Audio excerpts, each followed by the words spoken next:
Hello everybody, welcome back. She's playing. Oh my god. Penny, no more squeaky toys. Daddy's trying to. No. There.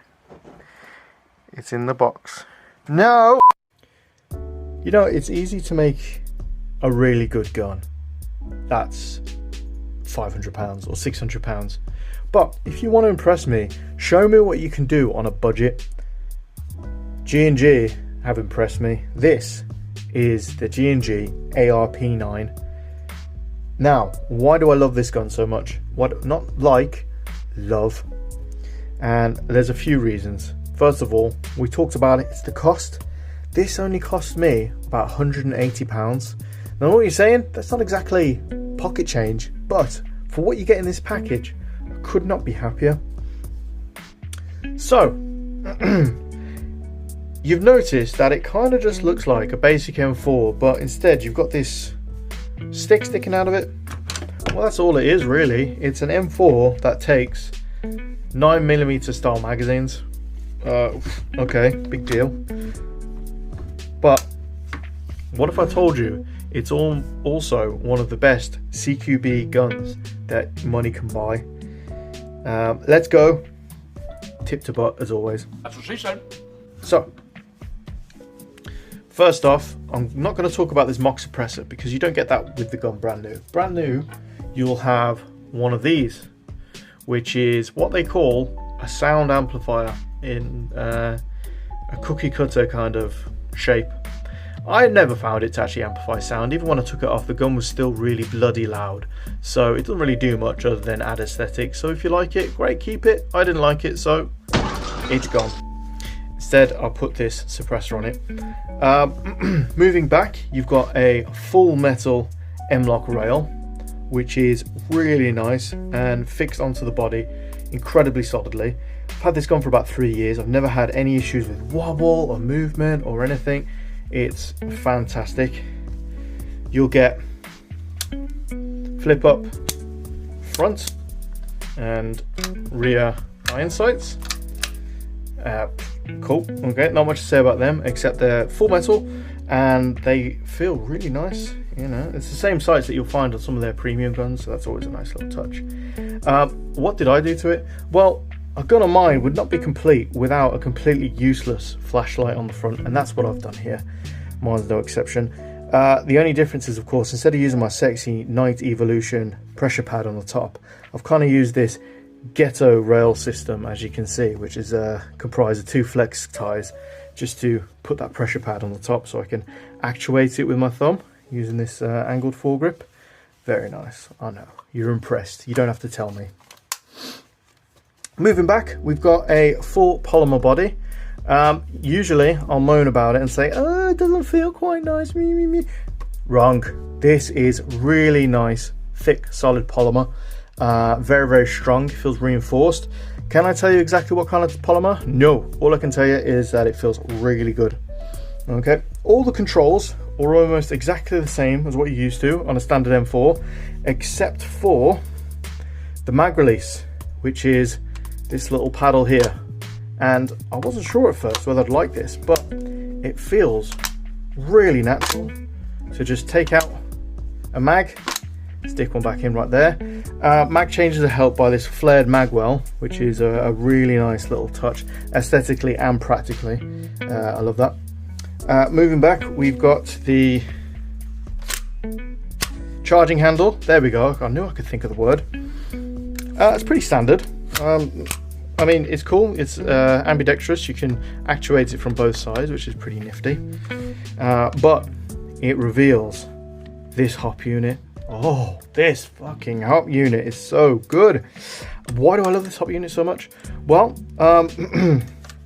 it's extremely clicky. So once you put it into place, it'll stay there. There you go. And it performs incredibly well. For the size of this gun, the range and accuracy is superb, and I'm pretty sure it's all down to that hop unit and the G&G green rubber bucking. Moving back to the stock, and this is where things get a little bit interesting. I'll just move that out of the way. you've got like a kind of PDW style stock here with a little sling loop at the bottom. Now I've used this sling loop for quite a while and it hasn't given me any problems, but one thing to note, although the plastic is of good quality, it's still plastic, so be careful how much weight you want to put on this gun and just on this one sling loop alone. Now of course it's PDW stock, so it does extend. There we go. I had some trouble there because what I did was I added just a little bit of tape on the top just to keep it all solid. Before that it did rattle a little bit and it was kind of annoying. Now the stock pad there is something you might need to get used to. It's quite slippy, although it's textured, it's not very grippy at all once it's in your shoulder, and it does feel a little bit undersized. That's what she said. Once you use it for a while, you kind of get the hang of it and it won't feel as odd, but when you do first use it, you know, bear that in mind. That is something to take into consideration. Another thing to take into consideration would be, if I take this off, this part here is where you'd put your batteries. Now take that cap off and you think, oh, okay, that's not a bad space, I've seen worse. Yeah, you might have seen worse, but when you consider that G&G fit their entire MOSFET and wiring in that same space, you will be fighting for room there when it comes to a battery. So I'd recommend, if you are going to run this gun, get a small battery about that size. You know, something tiny. Anything bigger you might have difficulty fitting into this stock. Now thanks to that really nice G&G build quality, it really helps with the tactile feel of this gun. Everything just feels clicky. Clicky. Clicky. Clicky. Clicky. You better believe that's clicky. Now that was like a quick little overview of what you get with the gun. Let's talk about the performance. This shoots incredibly well for the size of it. Bearing in mind, when you get this brand new, you've only got a tiny little barrel about that big, but the range on it is incredibly impressive. Not just impressive for a CQB gun, but impressive for any gun really. If you take this out onto a outdoor field, you could go toe to toe with most large guns, even though it's such a tiny package. That's what she said. That's helped, of course, by that amazing hop unit that I was referring to before.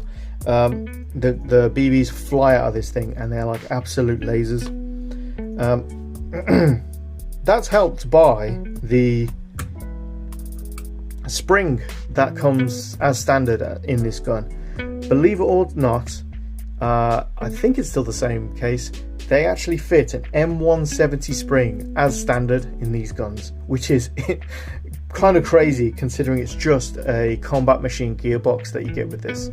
Now, combat machine gearboxes aren't bad, but you'd consider the stress that's been put on those gears from that M170 spring.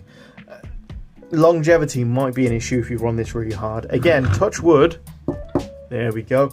I've never had any issues with it mechanically, but that's something to take into consideration. Now, if you wanted to change the spring, that's fine, but unfortunately G&G are kind of, they give with one hand and they take away with the other.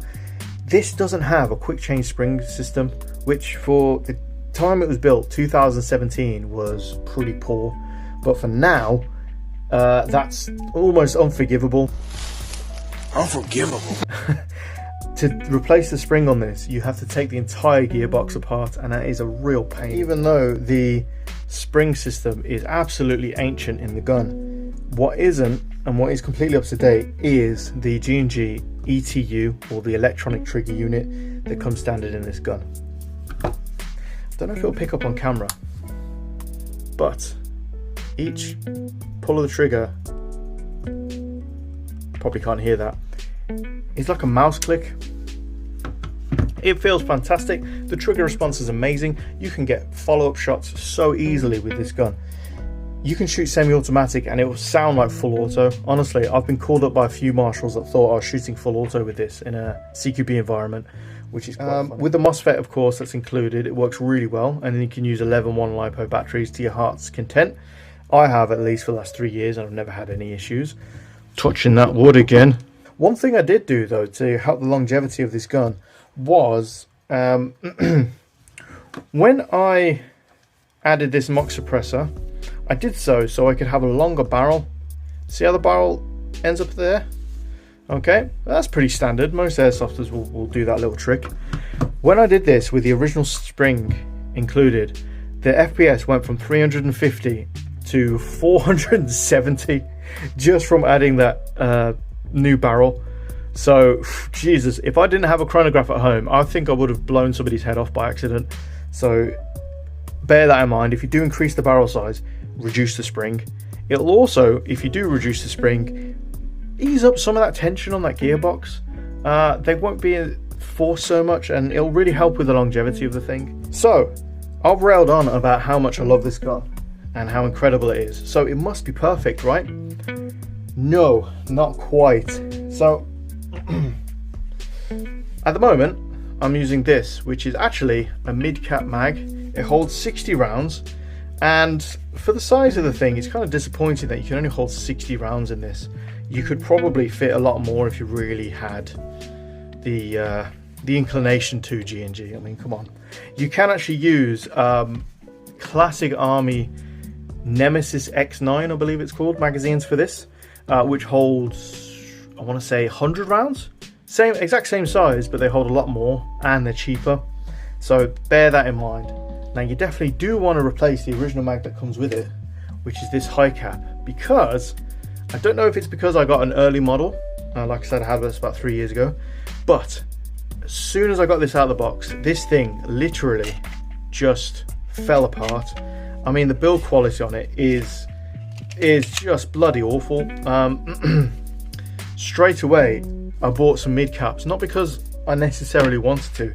It was a necessity. This thing is almost unusable. So that's basically the ARP in a nutshell. You get a brilliantly performing gun for the money. You get a reliable piece that should last you a heck of a long time if you look after it. You get a gun that you'll love, and you know what? I think it'll love you back. That's what she said. That's my joke. Damn it,